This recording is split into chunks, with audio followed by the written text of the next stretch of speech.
Witajcie! Paweł Jeżowski oraz Mateusz Lech zapraszają na codzienny komentarz dnia.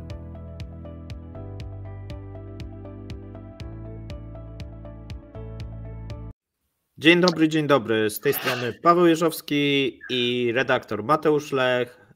Witamy w codziennym komentarzu dnia. Ostatnio codziennym, dlatego mówię, że codzienny, prawie codzienny. Wczoraj. W czwartek nam wypadł. Czwartek, natomiast w piątek komentarz. I dzisiaj druga część tematu, który rozpoczęliśmy tydzień temu na temat mitów powielanych przez polskie media, polskich ekspertów. Jeżeli ktoś nie widział internautów pierwszej części, to pozwolimy sobie zamieścić wideo poniżej, link do wideo poniżej. Omówiliśmy tam 4 pierwsze punkty, natomiast tych punktów było tyle, że postanowiliśmy to rozrzucić na 2 części. Można obejrzeć w dowolnej kolejności, no bo punkty nie są ze sobą połączone, więc jeżeli już jesteście, to zostańcie, a później możecie się cofnąć do pierwszych 4. Ja tylko przypomnę punkty. Rosja odbuduje potencjał od 2 do 8 lat, rosyjska gospodarka się odbudowuje, ponieważ PKB wzrasta, Rosja ustabilizowała sytuację, rubel się umacnia i Rosjanie przekierowali sprzedaż surowców na rynki azjatyckie. Jeżeli dotychczas myśleliście, że tak jest, zapraszamy do poprzedniego odcinka, a ja przechodzę do następnego punktu. Ludzi u nich mnogo, potencjał mobilizacyjny jest nieskończony, Pawle. Za horyzontem ludzie, jak wiesz, w takiej inwazji zombie. Ludzi u nich mało. Jeżeli popatrzymy na terytorium i liczbę ludności, tutaj Rosja od jakiegoś czasu próbuje zawyżać te dane i tutaj jest bardzo często oskarżana o to, że nawet ten ostatni spis powszechny, no wielu ekspertów mówi, że te dane zostały zawyżone. Tu odsyłam ale jeżeli nawet byśmy spojrzeli na te dane, no to wynika, że to jest powyżej 140 milionów, 142 miliony, tak. Niektórzy eksperci mówią, że jest 130. Kwestia oczywiście, jak liczymy terytoria okupowane, czyli Krym, Donbas, tak, chersońskie. No bo oni oczywiście już też wliczają tą ludność jako naród rosyjski, bo ostatnio w ogóle takie nowy twór jest naród rosyjski i to zostało też rozszerzone, że tak chyba jest naród rosyjski i obywatel rosyjskiego miru. Naród rosyjski obejmuje Białorusinów, Rosjan i Ukraińców i to jest naród rosyjski według najnowszej terminologii Kremla, a obywatele rosyjskiego miru to są ci pozostali. I tu się pojawia pierwszy problem, bo ci pozostali cały czas się mnożą faktycznie, a ten naród rosyjski, czyli Białorusini, Ukraińcy i Rosjanie albo wymierają, albo się nie rodzą. Tutaj mamy nieubłagalne statystyki. Mogę dorzucić odnośnie tego spisu, który był robiony ludności, gdyż jeden z naszych znajomych, Ariel Drabiński, który zajmuje się badaniem takim demograficznym, badał ten spis ludności jakiś czas temu i opublikował kilka ciekawych informacji. Natomiast, to znaczy, wyglądało to tak, kilka milionów ludzi na przykład nie wie, czy jest w związku małżeńskim, nie wie, gdzie mieszka, nie wie, jakie ma wykształcenie, więc jeżeli mamy taki spis ludności... Nie wie, jaką ma narodowość, tak, nie wie, jaką religię wyznaje też. Tak. I to dotyczy kilku milionów ludzi z tego spisu, więc można śmiało zakładać, że to są po prostu puste rekordy albo bardzo nieśmiali ludzie, którzy nie chcieli odpowiadać na żadne pytania. Natomiast jest ten spis i poddawany przez rosyjskich ekspertów i demografów, jak i właśnie z całego świata, poddawany wątpliwościom, gdyż jest dużo rozbieżności między spisem z poszczególnych regionów i jest zamieszanie, więc te 140 milionów musimy traktować, bo to są oficjalne dane, natomiast trzeba mieć świadomość, że jest tego odrobinę mniej. I teraz oddaję Ci głos, bo weszłem Ci w słowo. Tak, tam się również zmienia ta struktura. Pamiętajmy, że tych etnicznych, powiedzmy, Rosjan czy narodu rosyjskiego, jakbyśmy nawet próbowali to rozszerzyć, to jest około 70%. Możemy się tam o punkty spierać, ale tendencja jest taka, że wcześniej czy później będzie to spadać w kierunku 50%, tak, bo są również perspektywy w przeciągu, powiedzmy, kilku dekad. No i wzrost tych mniejszości, głównie wyznających islam.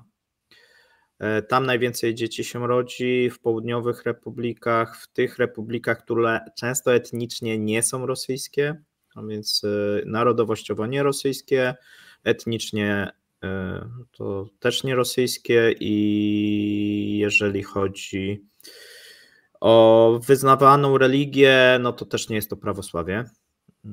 A mam do Ciebie pytanie, jak myślisz, gdzie jest więcej, gdzie mieszka więcej wyznających islam? We Francji czy w Rosji?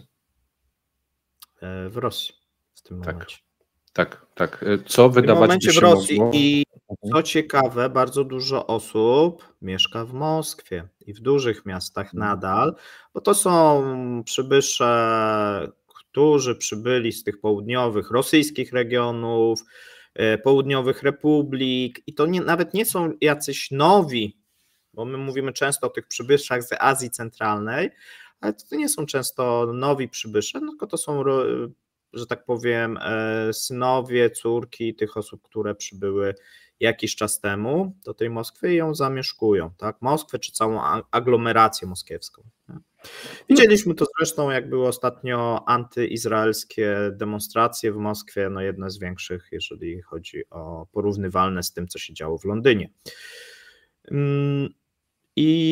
I to trzeba brać pod uwagę, jeżeli mówimy też o tych, że ludzi u nich mnogo. Takiej sytuacji nie było, powiedzmy, w latach 40., gdzie ta populacja na przykład lat 40. i II wojny światowej no była porównywalna ze Stanami Zjednoczonymi, jeżeli byśmy się porównywali. Tak. No a tutaj widzimy, że ta ludność Stanów Zjednoczonych jest kilkakrotnie wyższa w tym momencie. No ponad dwa razy większa. Właśnie, bo to jest powiedzenie, które krąży po prostu i sięga czasów ZSRR. Czyli mieliśmy te wszystkie państwa włączone do Rosji, właściwie włączone do ZSRR, i wtedy no, było tych ludzi rzeczywiście mnogo. Natomiast teraz ta sytuacja wcale nie jest taka jasna i klarowna. W tym momencie, jeżeli bierzemy sobie pod uwagę potencjał mobilizacyjny, musimy wziąć uwagę na jedną bardzo ważną rzecz, której w polskich mediach tak jakby się nie zauważa. To znaczy, człowiek, który jest wyjęty i wzięty na front, nie jest jednocześnie w fabryce, nie naprawia torów kolejowych, nie produkuje tych czołgów, nie produkuje mleka, nie wypieka chleba. Więc potencjał może być liczony chyba na zasadzie takiej, ile osób jesteś w stanie wyjąć z tej gospodarki, żeby ona mogła zapewniać podstawowe produkty pozostałej populacji, prawda, Paweł? Tak, i tu jest jeszcze też taka ciekawostka, bo zwróć uwagę, że struktura demograficzna w Rosji jest kiepska, bo mówię tak, 140. Ile jest pracujących? Nie pamiętam. Połowa, no. Połowa, tak, nawet mniej niż połowa. No tutaj znowuż Rosjanie tam próbują cały czas udowadniać, że tam jest powyżej, ale jak potem się spojrzy na jakieś inne dane niezależne, czy nawet ich, ale dotyczące czegoś innego, to nagle okazuje się, że tych mężczyzn pracujących jest 30 parę milionów. Znaczy potencjału, no bo jeszcze bezrobotni, co prawda, których praktycznie nie ma, to jest deficytowy, tak, mamy jeszcze więźniów, nie, to trzeba jakby no ale powiedzmy tych pracujących możliwych do teoretycznie którzy by podlegali służbie, no to możemy powiedzieć jest 30 milionów, tylko pamiętajmy, że Rosjanie liczą od 16 roku życia, więc znowu trzeba odjąć. No i też trzeba się zastanowić, no bo to nie jest pełny jak gdyby potencjał ten mobilizacyjny, tak? A więc no nie będzie 30 milionów, nie możemy przecież powołać wszystkich mężczyzn, którzy pracują. Tak, wszystkich mężczyzn. No bo tak, część jak gdyby ma różne choroby, które teoretycznie ich wykluczają, praktycznie różnie bywa, patrząc na to, kto jest powoływany. Część jak gdyby ma podwójne też obywatelstwo i może okazać się, że tych Rosjan pochodzenia powiedzmy muzułmańskiego, którzy przybyli jakiś czas temu i otrzymali to obywatelstwo, już w Rosji nie ma i oni powiedzmy w spisie nawet byli liczeni, ale oni wrócili. Ale jeżeli są, to teoretycznie można ich wziąć, co widzimy ostatnio. Tak, i tak bardzo często się bierze, tak, przed tymi wyborami marcowymi stara się nie brać tych etnicznie rosyjskich mężczyzn, chociaż tam podział, jak mówiłem, jest inny, bo u nas się tak też, to jest też taki mit, że nie bierze się te mniejszości, a tych Rosjan się nie bierze. Podział jest trochę inny. Mniejszości faktycznie próbuje się w większym stopniu brać, ale to wynika, wydaje mi się, że z czegoś innego, bo próbuje się, albo inaczej, szeregi armii zasilają ludzie biedni. Bo mamy tam ochotników, mamy też osoby, które kiedyś służyły, przeszły szkolenie i tak dalej. Mamy dłużników. I teraz tak, mamy tam dużo dłużników, osoby, które chcą się uwolnić od tych długów i możemy sobie wymienić, a więc tu będzie podział raczej, że na stopie ekonomicznej i to widzimy właśnie, że z Moskwy, z terenów Petersburga też dosyć dużo osób zaczyna, szczególnie w 2023, zgłaszać się do tej armii. Jest też mobilizowana z tych regionów, ale to są często osoby, których nie stać na powiedzmy albo na lepsze życie, albo też czasami na łapówkę, żeby opłacić się z tej armii, że ma się tam jakąś chorobę, czy tam nie można z jakiegoś innego powodu. I to będzie jeszcze w 2024. Część Rosjan będzie się próbowała wykupić, jeżeli chodzi o służbę wojskową. I to mówimy też o poborowych tych, którzy nie są wysyłani w Ukrainę, bo mamy też taką sytuację, że my w tym momencie mamy też pobór i ten pobór tych młodych chłopaków teoretycznie jest szkolony, oni nie są wysyłani, ale mamy też zmobilizowanych, którzy najczęściej są starsi, choć nie zawsze i są wysyłani na Ukrainę. No i teraz tak, jaki mniej więcej sami Rosjanie szacują tą liczbę, tą kwotę, liczbę osób, które można zmobilizować.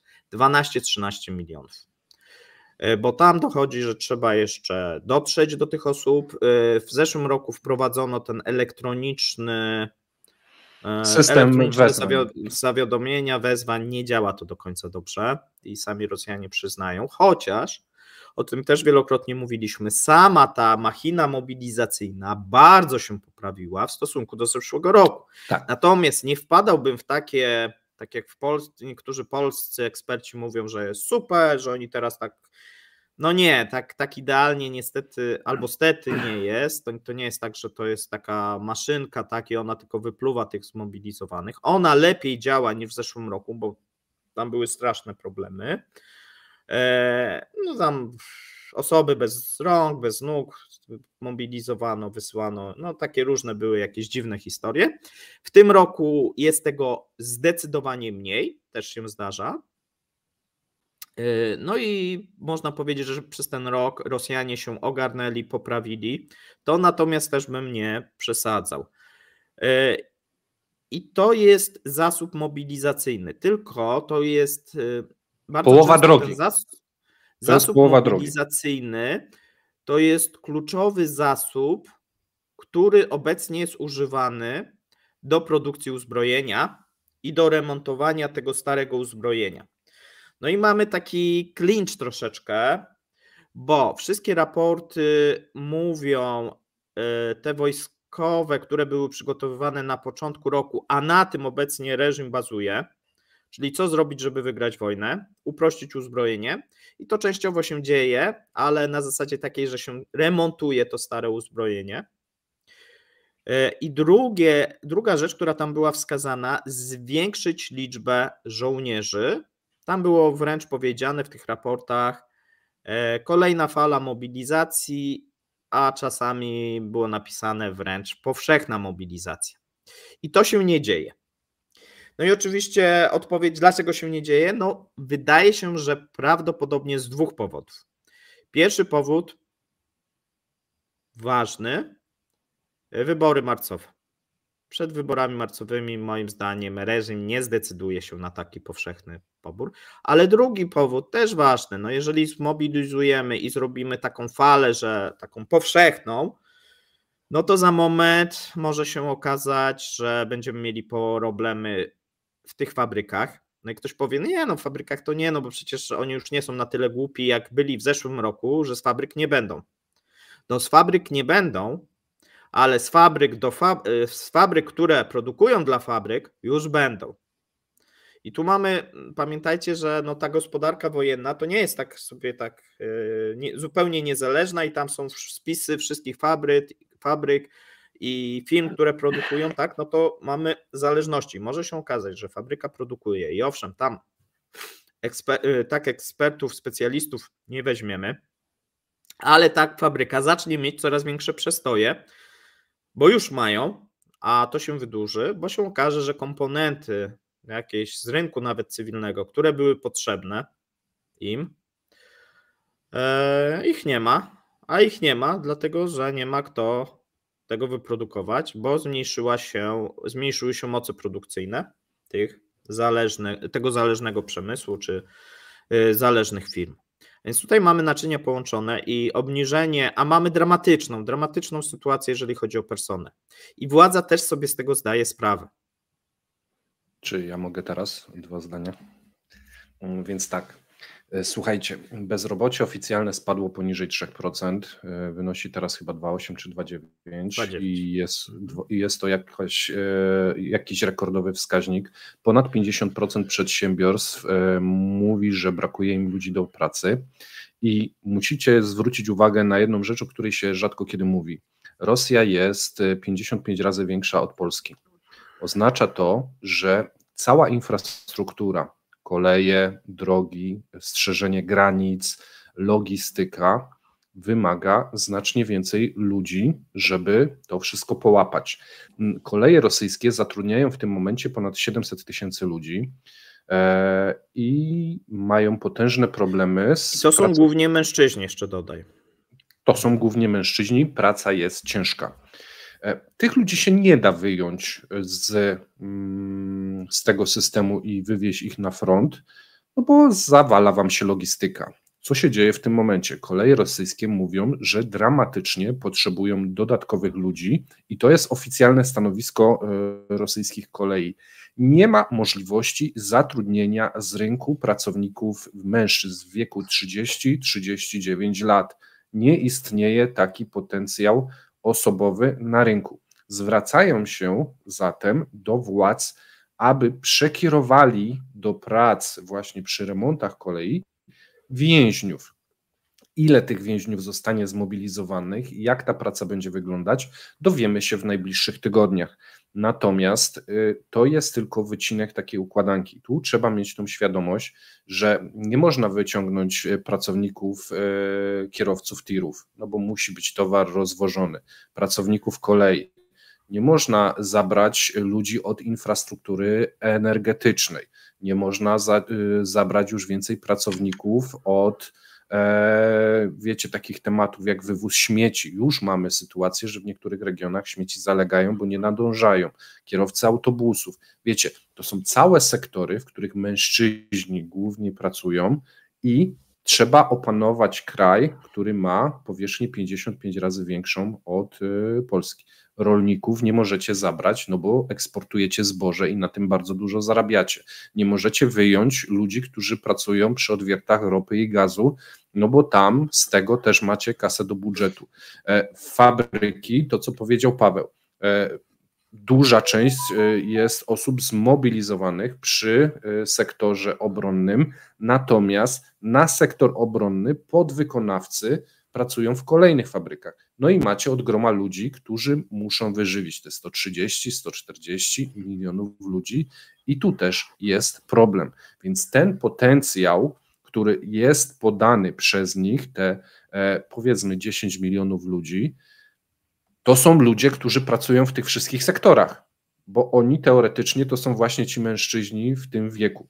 Ciężko ich zastąpić, nie wiem, dziećmi, bo nie wyślecie dzieci do kopalń, no chyba że w pewnym momencie wyślą, czy pracę na kolei. Tych więźniów też nie ma w nieskończoność, to jest tylko kilkaset tysięcy ludzi, którzy już i tak w dużej mierze są wysłani, czy byli wysłani już wcześniej do Ukrainy, więc ludzi mnogo, ale kraj o powierzchni bardzo dużej, z zacofanym przemysłem, a zacofany przemysł oznacza, że na jedno miejsce pracy w Europie, gdzie macie, nie wiem, obrabiarkę CNC, automatyzację, tu potrzebujecie 2 albo 3 pracowników. Co się w tym momencie dzieje?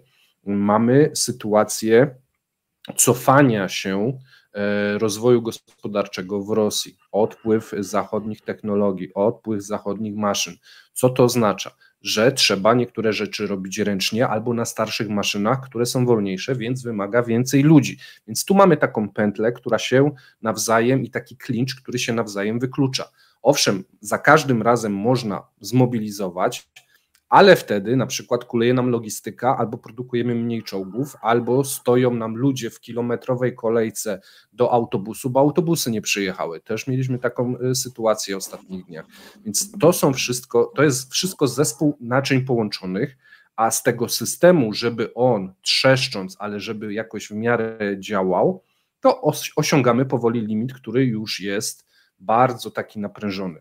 Można to zrobić, natomiast odciśnie się to mocno na gospodarce.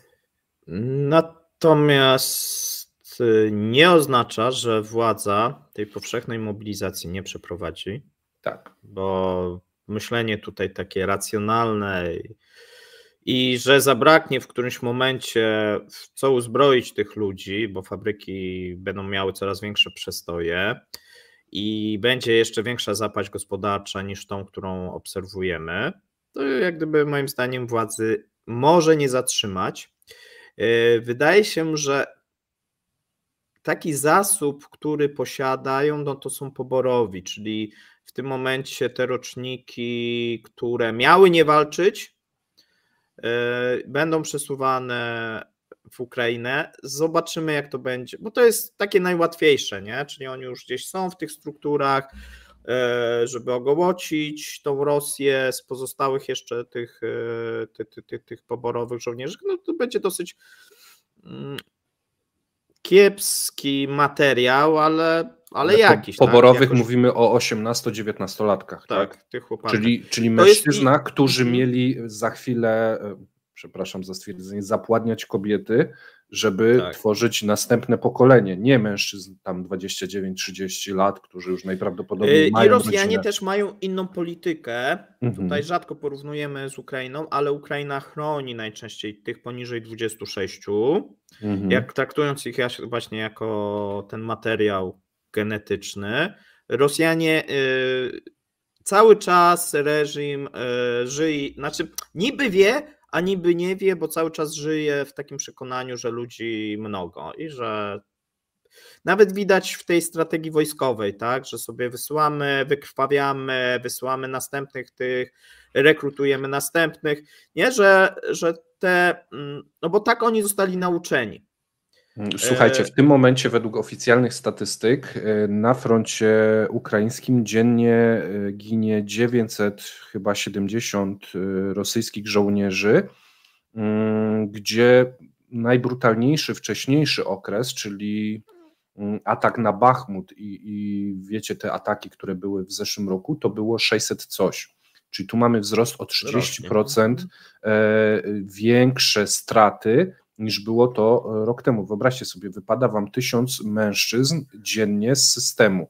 1000 mężczyzn, którzy przez 40 lat mogliby produkować, płacić podatki, zapładniać kobiety, konsumować. Co to jest zapładnianiem ciągle?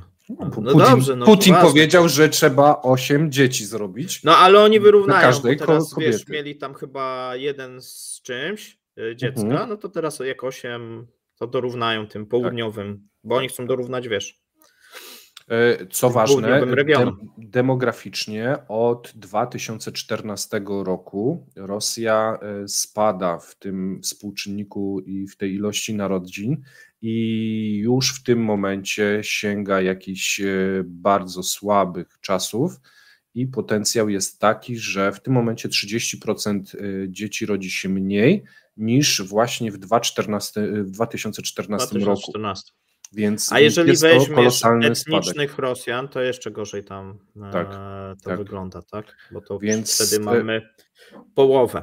No okej, ale Paweł, bo zakończmy temat, bo zbliżamy się prawie do 30 minut, a zrobiliśmy znowu 1 punkt. To jest 3 godziny. Tak, słuchaj, 2 miliony mogą jeszcze zmobilizować, bo wiesz, mnogo. Tak rzućmy z tej dyszki. Wiesz, to władza to... 1 milion.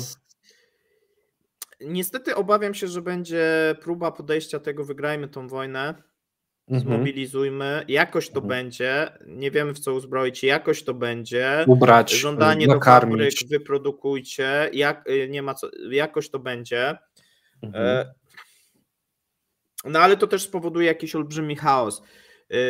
Wiesz co, zobaczymy, bo też jest w Rosji taka nadzieja, nie wiem czy ona związana z wyborami w Stanach Zjednoczonych, że wojna się zakończy, o tym się mówi, jak republikanie wygrają, Trump dojdzie do władzy. I to wydaje się teoria szalona, jak można wiązać w ogóle swoją politykę z tym, że ktoś wygra. Czy który prezydent USA będzie rządził. No tak. Ale tak naprawdę wielu to postrzega. Okej, ale tu chcielibyśmy podsumować to, że ten potencjał jest duży, no bo to jest duży kraj, ale nie jest on nieskończony. To nie jest Związek Radziecki i tu już te całe łańcuchy połączeń gospodarczo-logistycznych, mocy produkcyjnych, już to wszystko trzeszczy. Inaczej, on nie jest wbrew pozorom o tyle większy niż ukraiński, żeby była jasność. Dlaczego? Dlatego, że Ukraińcy, tak jak mówię, częściej nie wykorzystywali tego potencjału, część jest za granicą, zobaczymy, czy w ogóle jest możliwe ich sprowadzenie, ja akurat tutaj to widzę słabo. Natomiast ten rosyjski też nie jest jakiś, tak jak się mówi, że kilkakrotnie nie jest większy. Jest większy niż ukraiński, ale nie kilkakrotnie. Tu kwestia powierzchni kraju i zasobów ludzkich, które muszą działać w tym kraju, żeby go utrzymać w całości i żeby to funkcjonowało. Po prostu wymaga to większej ilości pracowników i te branże są niezbędne do funkcjonowania tego kraju. Więc ja nie wiem, czy Rosjanom się też uda zdobyć taką przewagę na froncie 3-5-krotną, którą chcieliby, żeby ta ofensywa, no tak jak według ich podręczników, tak, co uczyli. I nie jestem wcale przekonany, czy nawet przy powszechnej mobilizacji byliby w stanie osiągnąć taki potencjał, bo z drugiej strony no też trzeba liczyć się, że coś takiego by nastąpiło. Ale kosztem nowoczesnego uzbrojenia, wiesz, tu później no, zdronować można całe setki ludzi jednym dronem i to ta ilość masy mięsnej, za przeproszeniem, nie przekłada się na jakość bojową. Ona jakoś się przekłada, ale nie 1 do 1. Nie jest tak, że 300 000 ludzi zmobilizujesz i to będzie 300, wiesz, 3 do 1, jak nie będziesz miał, nie wiem, czołgów do tego albo wsparcia artylerii, wiesz, to też trzeba mieć świadomość tego, a tu jest problem w tym momencie. Dobra, przejdźmy do punktu kolejnego. Zachód wróci do business as usual po zakończeniu działań wojennych. Tu może ja zacznę, a ty mi uzupełnisz. Jaki biznes Rosja prowadziła z Zachodem? Surowce. ropa i gaz i to było większość biznesów. Zboże, drewno. Tak, takie zasoby. Co się wydarzyło na przestrzeni ostatnich niecałych 2 lat? Gazprom wyszedł z Europy właściwie na własną rękę, bo to nie sankcje Unii Europejskiej spowodowały, że został odcięty, tylko sam zaszantażował nas i sobie wyszedł. Europa sobie poradziła. Zrobiliśmy o tym program. Myślę, że tu nie ma się co dłużej nad tym tematem rozwodzić. Obecnie mamy, pomimo już zimy za oknami, w całej Europie zapełnione magazyny.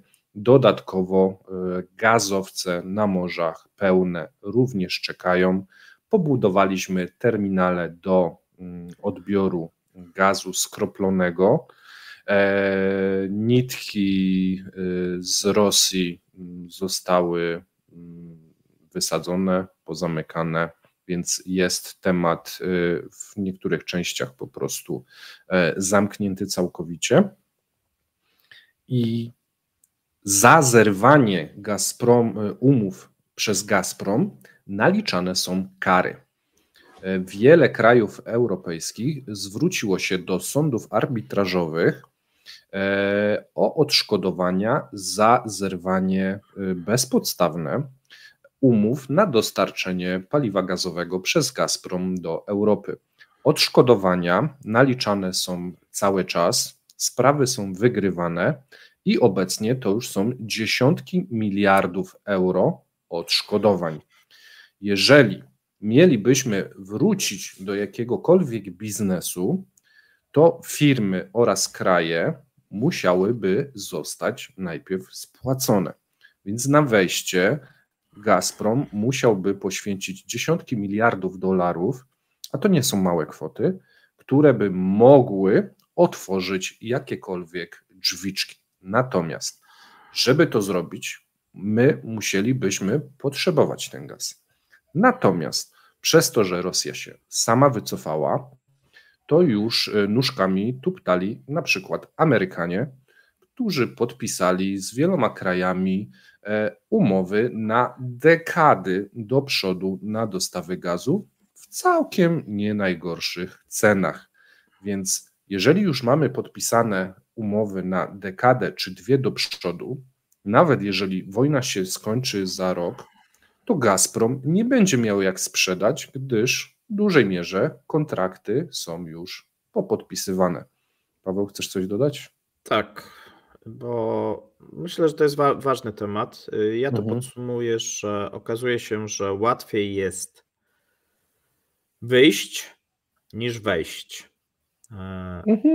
Dlaczego? Dlatego, że to, co powiedziałeś, część kontraktów jest nowych. No i teraz, jeżeli ktoś, nawet w Polsce, tak, będziemy budować kolejny terminal, no i co, wybudujemy ten terminal, a powiemy, nie korzystamy, będziemy teraz tańszy gaz z Rosji brać, bo tam jest demokracja już.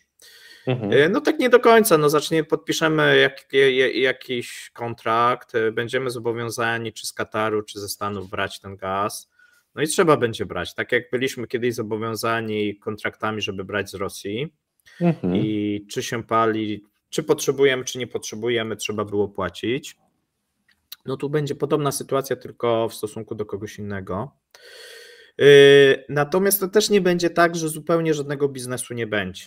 Bo ten biznes, powiedzmy, wojna się kończy, nawet taka optymalna sytuacja dla Zachodu, jakiś demokratyczny tam rząd się pojawia.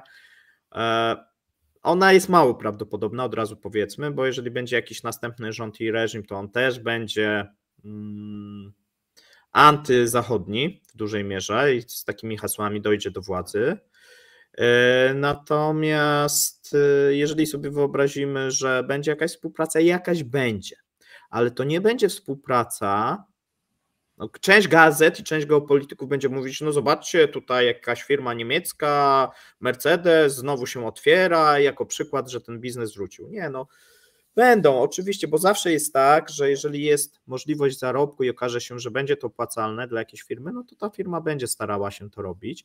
Natomiast jak zawsze trzeba patrzeć na tą kwestię skali, tak. Czyli powrót będzie o wiele dłuższy niż to wyjście. Tak? Czyli powiedzmy wyjście będzie trwało 2, 3, powiedzmy 4 lata, ale powrót i do tego, co było, już dekadę, nie? Jeżeli byśmy tak chcieli patrzeć, chyba że będą jakieś teraz mi nieznane potencjalne, znaczy ten rynek zacznie rosyjski być z jakiegoś powodu atrakcyjny. Właśnie, bo ja powiedziałem o tym rynku europejskim i ropie i gazie, a trzeba zwrócić uwagę w drugą stronę. Firmy, które wyszły z Rosji, czy powrócą? Nie wiem, bo część z Was może ogląda nas po raz pierwszy. Nie wiem, czy wiecie, ale firmy, które sprzedawały w tym momencie swoje udziały w rosyjskich firmach lub musiały wyjść całkowicie, musiały zapłacić bardzo duże ilości pieniędzy za samo pozwolenie, żeby móc sprzedać, żeby móc wyjść. To były często wielomiliardowe straty. I co teraz wrócić? A co, jeżeli się znowu reżim zmieni? Albo co, jeżeli temu reżimowi, który wydaje się demokratyczny, odpali znowu za 3 lata? Czy to nie będzie wtedy, wiecie, zbyt duże ryzyko? Więc po zmianie reżimu te powroty będą dosyć ostrożne, a być może też będą toczyły się, bo w sumie w tym momencie się nawet toczą, wieloletnie procesy o odszkodowania za takie działanie rosyjskich władz, które naraziły wielkie korporacje na duże straty. I te korporacje nie odpuszczą, no bo dlaczego mają odpuścić? Myślę, że będą walczyły i najpierw te sprawy będą musiały się pokończyć. Rosja będzie musiała wypłacić jakieś odszkodowania za konfiskatę mienia, za jakieś bezprawne działania. Dopiero później można mówić o czymś takim. Kolejnym tematem jest to, że żeby wejść w jakiś kraj i w jakąś gospodarkę, to ona musi być perspektywiczna, czyli potencjał ludzki musi być i potencjał konsumpcyjny musi być na tyle duży, żeby to się po prostu opłaciło. A w tym momencie potencjał konsumpcyjny Rosjan spada. Ich realne dochody spadają. Przewidywania nasze, ale też właśnie części rosyjskich ekspertów są takie, że ta sytuacja będzie się pogłębiać. No i to trzeba sobie wziąć w kalkulacjach. Na przykład Chińczycy z firmą Huawei w ogóle nie wchodzą na rynek chiński, gdyż uznali, rosyjski, gdyż uznali, że ten rynek jest nieperspektywiczny, że wolą środki na marketing, na działalność przeznaczyć w Azji Południowo-Zachodniej i tam sobie po prostu rozszerzać ten rynek i swoją obecność, niż iść do Rosji, bo to całkowicie nie ma sensu. I duże korporacje będą sobie to wszystko przeliczać i sprawdzać, czy im się to opłaca. Tak, no tak jak mówię, mogłoby się okazać, że wbrew pozorom dla Rosji bardziej korzystne dla ludności byłby rozpad Rosji i stworzenie w niektórych regionach dobrego klimatu do inwestycji, do prowadzenia biznesu, do współpracy z Europą, niż współpraca z tak dużym, bo też ciężarem jest czasami to imperium, tak, że mamy duży obszar, duży kraj. Są oczywiście plusy, bo mamy tutaj połączenia pomiędzy portami morskimi, nie, i tak dalej, ale niestety jest też dużo minusów. No obecnie takim największym chyba ciężarem, no to jest ten plan imperialny rosyjski, za którym powiedzmy, no który nie podoba się pewnie inwestorom, tak, i niezależnie z jakiego kraju by pochodzili. Jeszcze zapomnieliśmy o jednym elemencie. No na pewno. Długie kontrakty, ale podpisane przez Rosję z krajami azjatyckimi. Na przykład 12-letnia umowa na dostarczanie dużej ilości zbóż do Chin, czyli oczywiście z sowitym rabatem. I 10-letnia do Iranu, nie? 10-letnia do Iranu. I tu też oczywiście z dużo większym rabatem niż miałoby to miejsce w Europie. To są kontrakty, które będą też wiązały poniekąd ręce kolejnemu rządowi czy temu rządowi po zakończeniu konfliktu, gdyż swoje możliwości produkcyjne mają jakieś. Jeżeli tu się zwiążesz kontraktem długoletnim, nawet jeżeli on jest niekorzystny dla ciebie, to prawdopodobnie kary będą na tyle duże, że nie jesteś w stanie tego zerwać i przejść do Europy, próbując zakontraktować to lepiej. Więc my wiążemy sobie troszeczkę ręce z Katarem, z Amerykanami na gaz, na ropę i tak dalej. Z kolei Rosjanie wiążą sobie ręce kontraktami dużo mniej korzystnymi niż mieli w Europie, ale też na wiele lat właśnie z Iranem, z Indiami i Chinami. Więc tego powrotu nie będzie do business as usual, bo nie będzie możliwości, przynajmniej na kilkanaście lat do przodu. A co później? No to później to już wiadomo, może być zupełnie inny kraj, zupełnie inny rząd, to owszem. Natomiast gdyby konflikt się skończył teraz, to nie będzie takiego powrotu. Możemy chyba przechodzić do następnego. To jest mój ulubiony. Sankcje wzmacniają rosyjską gospodarkę. Paweł, chcesz zacząć? Nie, no ja mogę powiedzieć krótko, jest to nieprawda, mit. I zastanówcie się w ten sposób, bo tutaj też próbuje nam się wmówić takie perpetuum mobile. Rosję, prowadzenie wojny wspomaga rosyjską gospodarkę, sankcje pomagają, pobudzają wewnętrzny pobyt, konkurencyjność wewnętrzną, firmy rosyjskie mogą więcej produkować, bo nie ma tych firm. Przecież to brzmi bezsensownie, tak nawet jak tak, no jeżeli tak by było, to każdy kraj powinien rozpocząć prowadzić wojnę, tak. Wojnę i poprosić, nałóżcie na nas sankcje, żebyśmy mogli się lepiej rozwijać. Nie, tak. No bo bez sankcji to tak mieliśmy te 1% tego wzrostu, sankcjami. A teraz nagle 5. 5, nie? Czy tam 3, czy ileś i wszystkim się, no jakoś tak się nie dzieje, tak? No samo, jak gdyby sama istota, to może... To słuchaj, Korea Północna, Kuba, Wenezuela tak, powinny kwitnąć. Być tygrysy gospodarcze. Gospodarcze. A przypominam, że na Rosję nałożono więcej sankcji niż na Koreę Północną czy Iran. I dokładnie. Słuchajcie, jaki kraj wyszedł gospodarczo lepiej po prowadzonej wojnie? Chyba Stany Zjednoczone, można powiedzieć, po II wojnie światowej. To wszystkie zwycięskie wojny. Tak. No tu się na to nie zapowiada i raczej to jest straszna bzdura. Ale dlaczego się tak mówi? Bo to jest ważne. Dlaczego się mówi, że sankcje wzmacniają rosyjską gospodarkę? Ze względu na to, że Rosjanie mówią, że sankcje i działania wojenne wzmacniają ich gospodarkę, gdyż publikują takie dane. I dlaczego ludzie to powtarzają? Tego ja nie potrafię zrozumieć, bo tu trzeba sobie uświadomić jedną rzecz. Rosja kłamie, zawsze kłamie. Jeżeli mieliśmy sytuację... czasem coś powie prawdziwego, już tam nie przesadzaj, że zawsze nie. Słuchaj, jakby zawsze to... przed wojną mówiono nam tak, zamarzniecie bez surowców z Rosji, a Rosja jest drugą potęgą militarną na świecie. Kwestie polityczne, kwestie militarne okazały się, kwestie gospodarcze, z dostępem do surowców, wszystko okazało się kłamstwem. To dlaczego ktoś uważa, że dane o cudownym wzroście PKB i o tym, że sankcje wzmacniają tą rosyjską gospodarkę, bierze za prawdę? Ja tego nie potrafię zrozumieć, skoro już udowodniono zostało na przeciągu ostatnich 2-3 lat tyle kłamstw, które Rosja wypowiadała i udowodniono im to, że to jest wierutne kłamstwo. Dlaczego akurat w kwestii gospodarczej ludzie wierzą, że to jest prawda, gdzie kwestie gospodarcze we własnym kraju jest najłatwiej sfałszować? Masz coś do dodania?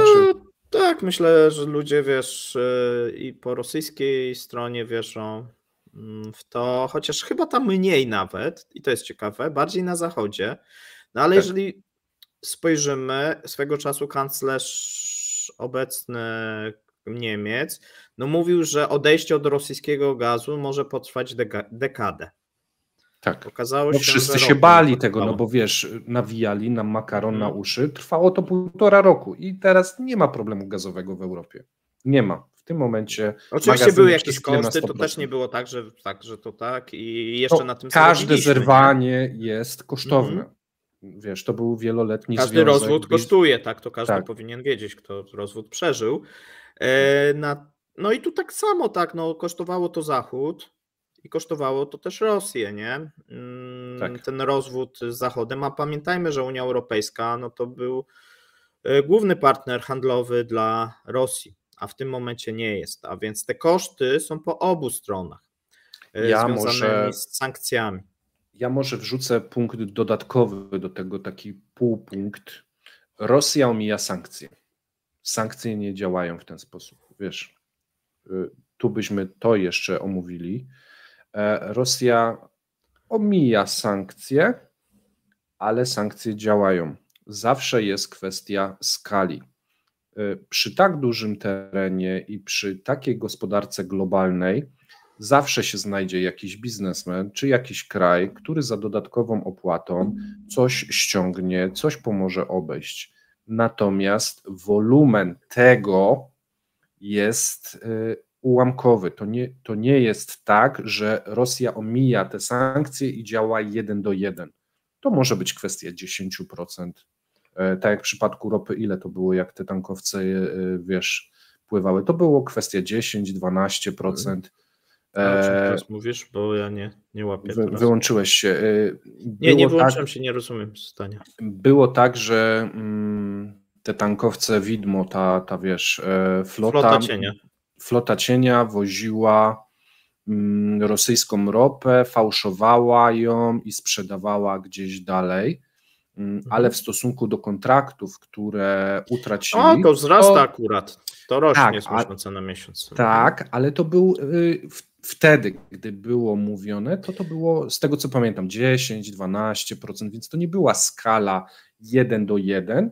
Owszem, było omijane, bo zawsze to tak będzie, natomiast nie liczono dodatkowych kosztów przewoźnika, pośrednika, wyższych ubezpieczeń i ta marża wcale nie była taka duża. Tematy sprowadzania części, owszem, będą się zdarzały jakieś sytuacje, że jakaś niemiecka maszyna wjedzie do fabryki. Może się zdarzyć. No, dlaczego nie? Jeżeli przejechała przez 15 krajów i 15 pośredników, może się zdarzyć. To będzie miało miejsce. To nie jest kraj całkowicie zamknięty. Natomiast nie jest to tak, że maszyna kosztuje $1000, dzwonicie i przyjeżdża za $1000, tylko trzeba zapłacić, nie wiem, 3000 i poczekać 2 miesiące na nią. To nie, wszystko... no może taki prosty przykład, tak? Słuchajcie, no są nielegalne substancje, czy nielegalna broń, czy cokolwiek nielegalnego, czy nie możecie tego kupić w Polsce? No to jest kwestia ceny. Dokładnie. Tak? I pośrednika, ceny, który to sprowadzi. Pośrednika, tak. Więc jeżeli byście bardzo byli chętni i mieli odpowiedni zasób gotówki, no to ktoś wam to sprzeda, czy nie wiem, jakieś leki, tak, no cokolwiek, tak, co nie możecie normalnie kupić, bo są jakieś zakazy, tak. No te zakazy można ominąć, kwestia odpowiedniego pośrednika i odpowiednich pieniędzy. No tu widzimy, że no, tam przebitka na niektórych rzeczach była nawet 4-krotna, potrafiły, czyli te rzeczy, które Rosjanie kupowali, płacili 4-krotnie wyżej. Dochodziło i dochodzi tak do takiej różnicy.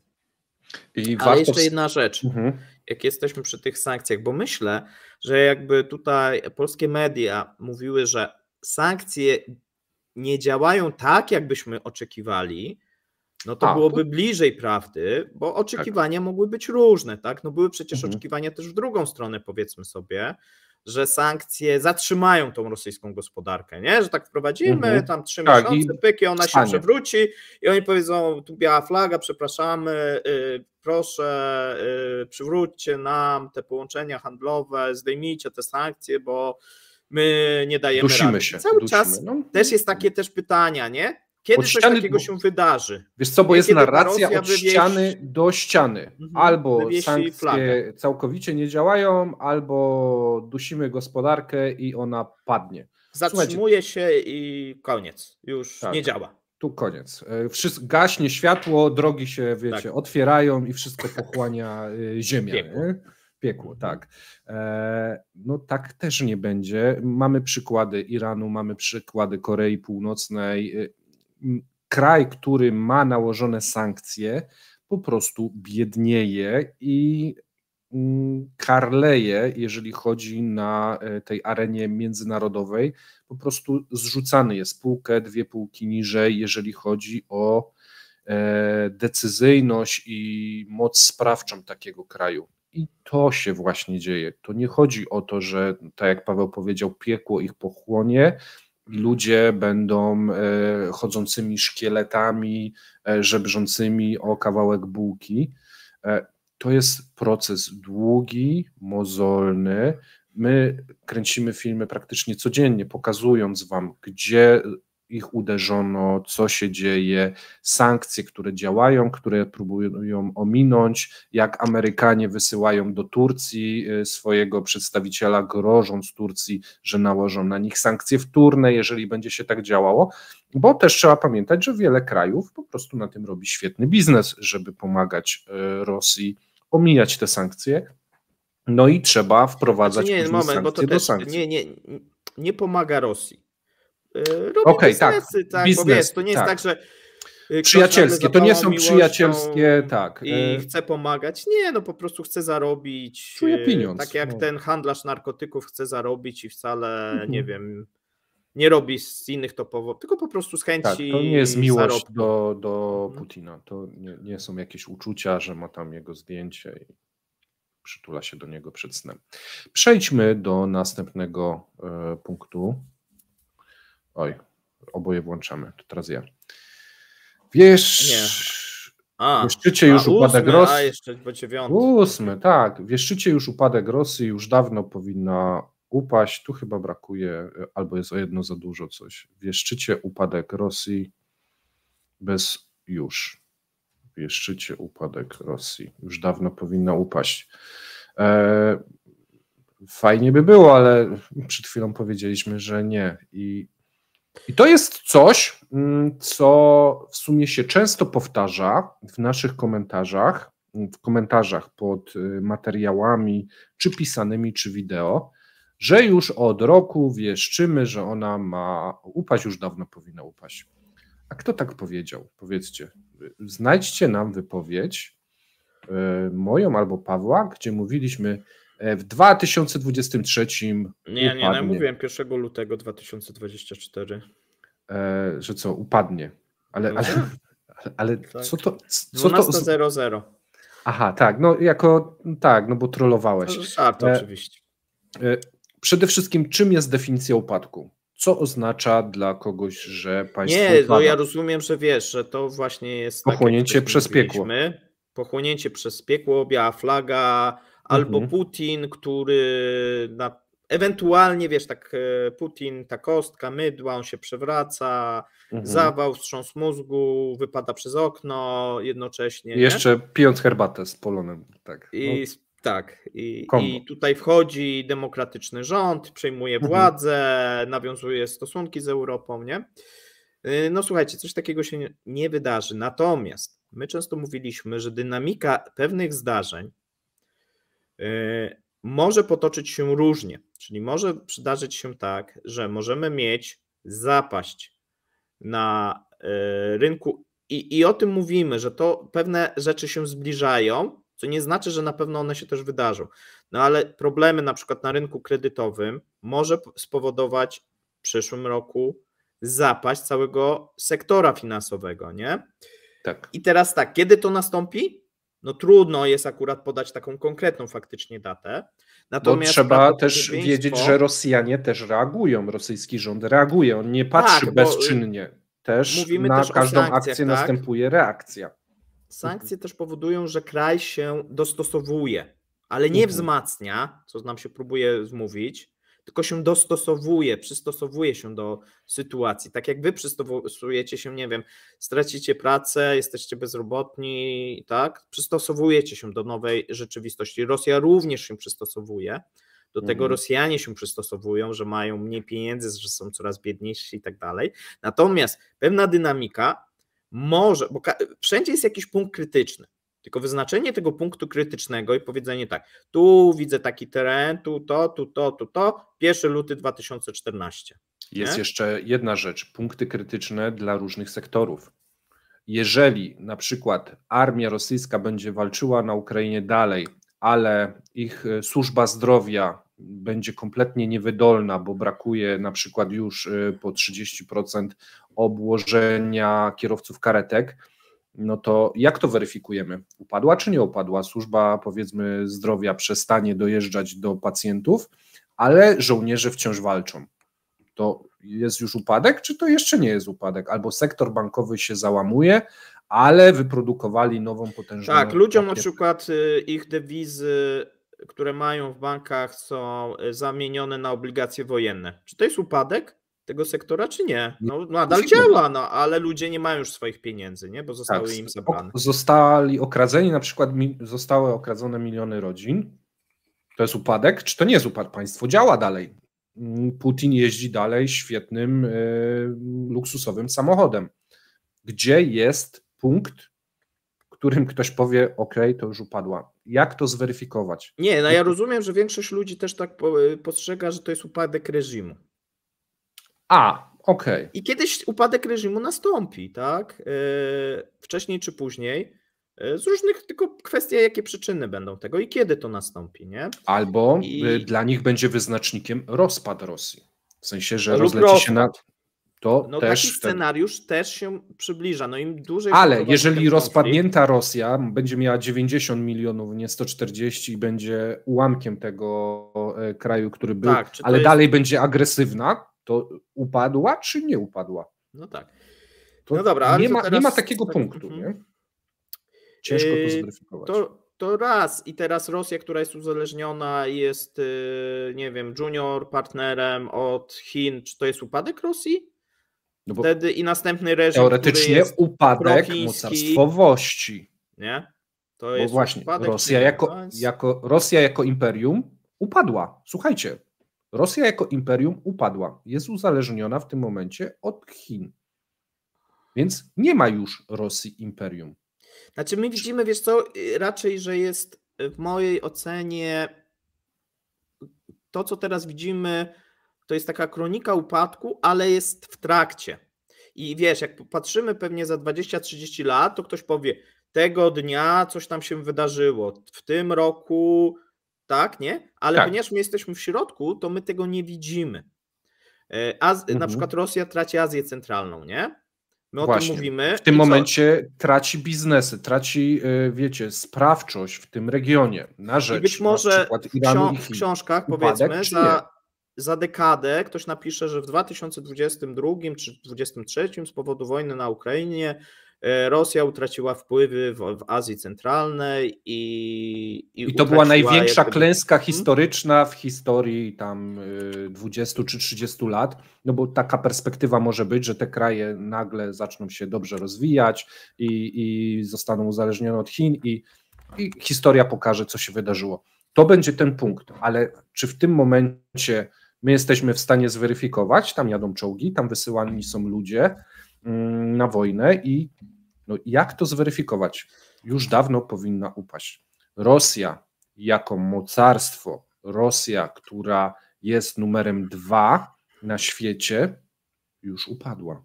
Słuchajcie, już jest po. Tu się nic nie wydarzy, co sprawi, że ona wróci na ten numer 2, numer 3. Więc ten punkt weryfikacyjny dla każdego jest inny i ciężko to niestety jednoznacznie określić. Natomiast dobrze, przejdźmy w zależności do bardziej takich ekonomicznych, bo tutaj troszeczkę tak filozoficznie było, a teraz będzie można bardziej konkretnie. Dziura budżetowa maleje. Maleje. I tak i nie, bo co maleje? Maleją szacunki, które słyszymy od ministra finansów, który mówi, że dziura budżetowa maleje, ale czy ona faktycznie maleje? Tego nie wiemy. Dane ze służby podatkowej mówią, że nie maleje. dane za pierwsze półrocze, które wyciekły, tak? To są dane, one przypadkowo wyciekły do gazet, wbrew jak gdyby intencjom rządu i ministra. Natomiast no, minister, pamiętajcie, że rosyjski rząd ma możliwości cały czas rolowania wydatków do przodu, co zresztą robi, nawet się częściowo do tego przyznają, że pewne wydatki, które były planowane, zostały przesunięte i tak dalej, natomiast no, nic nie stoi na przeszkodzie, żeby ogłaszając te szacunki, bo nie ma odpowiedzialności tutaj karnej, minister może wejść, powiedzieć wszystko, nawet szef służby podatkowej mówi, że wcale nie spadło, bo to tam 1% w to, w tamtą, okazuje się, że to jest kilkadziesiąt procent, nie? Spadku rok do roku, ale on mówi 1 plus minus, nie? Czyli można powiedzieć wszystko w Rosji, czyli każde kłamstwo gdzieś tam przechodzi, prawie każde, może tak. A więc tak, z jednej strony wydaje się, że rosyjski rząd zakłamuje rzeczywistość, z drugiej strony mamy olbrzymią inflację, która cały czas się zwiększa, która powoduje, że dochody również się zwiększają. Skoro tu mamy przykład w Polsce, też tak mieliśmy. Nasze zadłużenie spadało przy dużej inflacji, no bo płacimy wyższy podatek VAT, wpływy do budżetu są większe. Tu mamy to samo. I z drugiej strony ktoś może powiedzieć, że wydatki też się powinny proporcjonalnie zwiększać. No one najczęściej się z jakimś opóźnieniem zwiększają. To nie jest tak, że idziecie do pracodawcy i mówicie, słuchajcie, bo ja tu widziałem prognozy, w przyszłym roku inflacja będzie wysoka, to podnieście mi teraz pensję. Najczęściej jest tak, że i najpierw jest ta inflacja, wszystko drożeje i wy wtedy idziecie do pracodawcy, mówicie podnieście pensję, on mówi no ale chyba nie jest tak źle, zastanowimy się, miesiąc, 2, 3, po 3 miesiącach mówicie jak nie podniesiecie to ja odchodzę, oni mówią no dobrze to podnosimy, ale nie tyle, tylko o połowę i trwają negocjacje, tak? No i tu podobnie wygląda, tak, no te wydatki wiadomo, że szybciej będą rosły w tym momencie dochody z VAT-u, bo każdy pójdzie do sklepu, zapłaci więcej, niż powiedzmy nawet te wydatki na obronność i to, co płaci się fabrykom za dostarczone uzbrojenie, szczególnie, że tutaj wbrew pozorom pewna pułapka powstała tych przedpłat. Pamiętacie, jak mówiliśmy kiedyś, że wprowadzono, że fabryki mogą żądać przedpłat do 50%, a w niektórych przypadkach nawet do 75-90%. I coś takiego miało miejsce, tylko że to ma pewien minus, no bo na początku roku rząd mi płaci, a ja dostarczam na koniec, a w międzyczasie część kosztów tej produkcji mi rośnie, nie? Czyli wiesz, no ja powiedziałem jakąś cenę i potem w listopadzie mówię, kurczę, za mało powiedziałem, nie? Nie spodziewałem się. Ale słuchaj, się, a tak myśmy troszeczkę z szyderą podchodzili do tego, że co Rosja robi, dlaczego 90%, a może to było sprytne podejście właśnie? Że zapłacili, wiedzieli, że będzie rosło koszty. Nie, no to wynikało z czegoś, no teraz sobie żartujemy oczywiście, wynikało z tego, że no fabryki potrzebowały kapitału i potrzebowały pieniędzy na bieżącą działalność. Tak. I żądały tych przedpłat, bo często też na przykład Chińczycy żądali przedpłat przykładowo, nie? No i musieli też poprawić swoją sytuację, natomiast faktycznie teraz w listopadzie część może się zastanawiać, no kurczę, no przecież już nie, wiesz, bo tak nie można teraz tak nagle powiedzieć, a jednak jeszcze 3 miliony mi dorzućcie, nie? Tak trochę ciężko, nie? Tak. Chociaż są pomysły odnośnie były, że renegocjacja tych kontraktów, natomiast to oczywiście nie jest proste. Dodatkowo jest drugi czynnik. Jak wiecie, Rosja jest stacją benzynową i zarabia na eksporcie gazu i ropy. I jeżeli w zeszłym roku dolar był po 60 rubli do $1 i sprzedawano ropę i gaz, no to za każdy litr czy za każdą baryłkę ropy, która została opłacona w dolarach, przetwarzano to na ruble i miano 60 rubli do budżetu. W sytuacji, gdy rubel spadł do powiedzmy poziomu 100, no to za każdą taką baryłkę ropy w tym momencie Rosja dostawała 100 rubli. To poniekąd pomaga w zapełnianiu kasy budżetu. Mieliśmy jeszcze sytuację, że ropa podskoczyła na rynkach i w tym roku i była tam pod 80 parę już, nie? Więc price cap też udało się w ten sposób troszeczkę łamać. Natomiast teraz znowu wracamy, rubel się umacnia. Dlaczego? To nagraliśmy kilka już filmów, komisarze walutowi i tak dalej, a cena baryłki ropy na rynkach spada. Jest niższa niż jeszcze te 3 czy 4 miesiące temu, więc znowu mamy sytuację, w której cały ten krąg ekonomiczno-kursowy nie sprzyja budżetowi. Jest jeszcze jeden element. Rosjanie chcieli i wprowadzili nawet ten element, chcieli zasypać dziurę budżetową, zabierając tłumik paliwowy, czyli dopłatę do producentów benzyny i ropy, gdyż w Rosji jest sprzedawana benzyna i diesel z dopłatami od państwa, żeby było po prostu taniej i te pieniądze muszą iść z budżetu i to są duże pieniądze. Połowa ceny, można powiedzieć. Połowa ceny. No i wyobraźcie sobie, z ponad 100 milionów ludzi i długie trasy, to naprawdę to są potężne kwoty, miliardy dolarów tak naprawdę rocznie i po 2 miesiącach, bo to 2 miesiące chyba trwało, tak? Ten tłumik paliwowy, co był zlikwidowany i teraz wrócił. Ile to było? 2-3 miesiące? Miesiąc. No może nawet miesiąc. Wiesz, on wrócił w październiku, tylko że dopiero w listopadzie kasa. Nie? Aha, okej, no dobra, więc tak naprawdę próbowali to zrobić miesiąc, troszeczkę im się ten budżet podsypał, natomiast stracili kontrolę nad całym rynkiem paliwowym w kraju, tak mocno, że musieli zakazać eksportu paliw, bo pojawiły się braki na stacjach, więc znowu element, który próbowali w jakiś sposób ratować budżet i przez ten miesiąc troszeczkę go podsypali, znowu im wypadł i znowu jest to czynnik do kopania tej dziury budżetowej znowu głębszej. No to myślę, że mamy chyba omówione wszystko. Dajcie znać w komentarzach, czy Wam się podobało, czy się zgadzacie, czy się nie zgadzacie. Jeżeli się nie zgadzacie albo macie kolejne pytania, no to nic nie stoi na przeszkodzie, aby zrobić część trzecią, jeżeli Paweł oczywiście wyrazi chęć. Z mojej strony wszystko. Dziękuję serdecznie. Ja nawet chciałem, ale tutaj mnie powstrzymałeś dzisiaj. Tak, no, mamy już ponad godzinę, myślę, że starczy. Trzymajcie się, cześć. Trzymajcie się, miłego.